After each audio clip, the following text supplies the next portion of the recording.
రోహన్ లేరా? లేరు సార్, బయటికి వెళ్ళారు.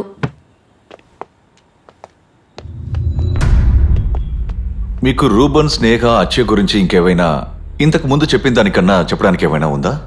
లేదు సార్, ఇంకేం లేదు. మీ రెండు ఫ్యామిలీస్ ఎలా ఉండేవారు? ఎప్పుడూ ఒకసారి కనిపించేవాళ్ళు, కానీ ఫ్యామిలీ సైడ్ ఎలాంటి కాంటాక్టు లేదు. ఫ్యామిలీకి కాంటాక్ట్ లేకపోవచ్చు, కానీ మీకు రూబన్కి సంబంధం ఉంది కదా. రూబిన్ తోట నాకెలాంటి సంబంధం లేదు. నేను అతనితోటి మాట్లాడేదాన్ని కూడా కాదు. ఇలా అడిగితే చెప్పరు సార్. మనం ఇవన్నీ స్టేషన్కి తీసుకెళ్తేనే చెప్తారు. అలాగే అతన్ని తీసుకెళ్తాం. సార్ ప్లీజ్ సార్, నేను చెప్తాను. మ్, నేను రూబెను చాలా స్నేహంగా ఉండేవాళ్ళం. ఎప్పటి నుంచి? ఇక్కడికి వచ్చినప్పటి నుండి. ఆ తర్వాత? ముందు నేను గమనించుకోలేదు, ఆ తర్వాత నెమ్మదిగా తను... చాలు, ఇక చెప్పక్కర్లేదు, నాకు అర్థమైందిలే. కానీ ఎందుకు తన నంబర్ని కాంటాక్ట్స్ నుంచి బ్లాక్ చేశావు? రూబెన్ హత్య చేయడానికి నెల రోజుల ముందు నాకు ఒక కొరియర్ వచ్చింది సార్. అందులో మా ఇద్దరి కాస్త ప్రైవేట్ ఫొటోస్ కూడా ఉన్నాయి సార్.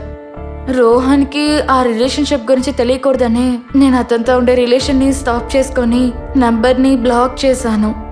అతను నన్ను మోసం చేశాడు సార్. ఈ విషయాలన్నిటినీ రూబెన్ రోహన్తో చెప్తాడని నేను చాలా భయపడ్డాను. అలా భయంతోనే నేను ఇక్కడ బతుకుతున్నాను సార్. అంతకు మించి నాకేం తెలియదు సార్. నేను ఎవరిని చంపలేదు సార్. ఇంకేదైనా వివరాలు అవసరమైతే రావాల్సి ఉంటుంది. ఆ,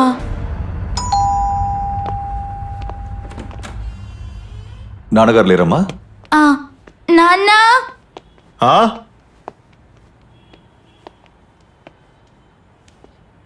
ఏంటి సార్? కూర్చోండి, కూర్చోండి. జార్జీ పనిచేశాడంటే నేను నమ్మలేకపోతున్నాను. ఆయన ఇదంతా ఎలా చేశాడు? మీ వైఫ్ లేరా? ఏంటి సార్? మీ వైఫ్ ఉంది. పిలవండి. అన్సీ! ఏంటి సార్, హంతకుడిని పట్టుకున్నా ఇంకా కేసు క్లోజ్ అవ్వలేదా? ఈ కేసు ఫైల్ని క్లోజ్ చేయడానికి ఇదే చివరి ఎన్క్వైరీ. అలా అనుకుంటే చాలు. మ్.